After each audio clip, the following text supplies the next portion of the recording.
ng beetroot salad. Russian Ukrainian salad. So, pasensya na sa ilong ko guys kasi medyo sinipon ako after nung ano ko. So, meron akong beetroot.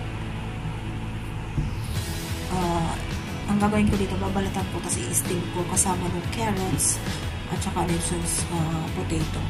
And then, lalagyan ko siya guys. Bumili ako nito kasi ayoko nang magluto. Pwede rin, para mabilisan na. Hindi ko na siya lulutuin. Naka-ready na. Natanggalin ko na lang yung pinaka-liquid nila. At syempre, lalagyan ko ng capers. Tapos, lalagyan ko rin itong cucumber na nakapreserve at yung green peas. And, sasamahan ko nito guys. Pero hindi ko na ito gagamitin. So, siguro isa lang. Pero i-steam ko siya. And this one, lalagyan ko nitong spring onion, saka onion. And lalagyan ko rin siya ng lemon. Siyempre, hindi ko lahat lalagyan dito yung lemon. And extra virgin olive oil. Kung meron kayong sunflower oil, mas maganda. Apple cider. So, siyempre, asin, no? So, luto na tayo mga guys. So, ito nga guys, yung corn, i-steam ko rin siya. So, ito yon. Tapos, dito ko naman i-steam yung carrots, yung beetroot sa kabila. Tapos ito guys yung ating potato at saka carrots. Kailangan hindi masyadong lutong-luto guys ha. Palalamigin pa natin yan kasi saka natin hihiwain. Kasi ito naman guys yung ating beetroot. So separate natin kasi nagre-red siya. So kailangan lang na tama lang yung pagkakaluto. So bali luto na guys yung ating in-steam. And actually binoil ko na lang siya. Dapat steam mas maganda. Pero ito kailangan hindi masyadong lutong-luto. So hayaan natin siya lumamig saka natin siya hihiwain. Sa beetroot hindi masyado yung lutong-luto. So, palalamigin lang natin ito. Tapos, ikakat natin. Tapos, ito ikakat ko. And then, isa lang ito yung gagamitin natin guys. Palalamigin natin. Tapos, yung dalawa, itatago ko for my tomorrow use. Tapos, yung mga can, ito yung ginawa ko. Yung capers, yung beans, yung tawag dito, yung aking cucumber. Yan, pinagsama ko. Hayaan lang natin, i-drain lang natin yan. Kailangan wag natin siyang pagsama-samahin guys. Tapos lalagyan natin siya separately sa isang lalagyan bago natin sila i-mix together. So ito, papaanoin ko lang yung pinakasabaw niya.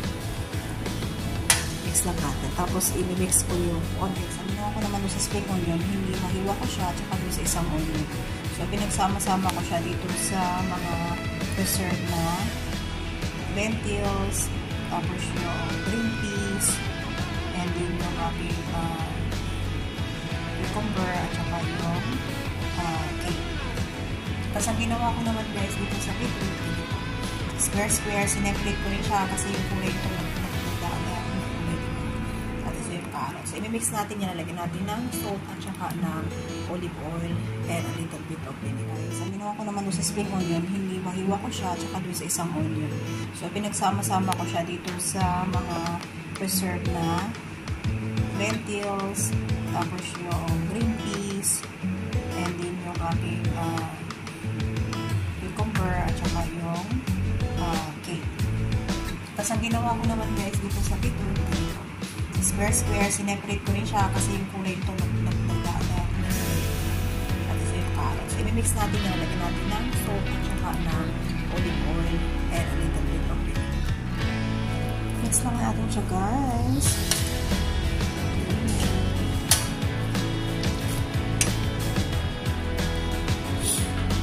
So, nilagyan mo ng olive oil. So, dito sa kabila. So, i-mix lang natin na separate bago natin magsasama-samahin. So, nalagyan ko ito ng konting salt na guys. Kasi ito-preserve natin yung kakaroon natin ng minutes. Like, kasi ito yung oil, nilagyan ko na yan guys. Hindi masyadong marami. Kasi yung ating preserve is maalat-alat na yun. So, alayin lang natin siya.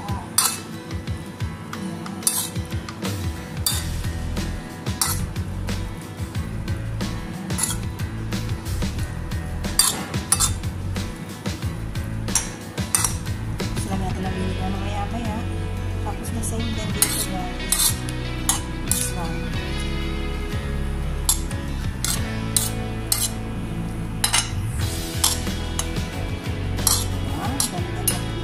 Gagamitin natin guys is apple cider. So, mukha ng marami. Konti lang. Ganun din ang gagawin ko dito. So, separate lang. That's it. So, how it looks like now and ready to eat. So ito na guys, yung ginawa ko is a Russian beetroot recipe. It's actually a very savory, a little bit may pagkasawa siya, pero napakasarap na po. Kahit pwede mo sa rice, sa bread, or kahit saan, pwede siya ipag-partner.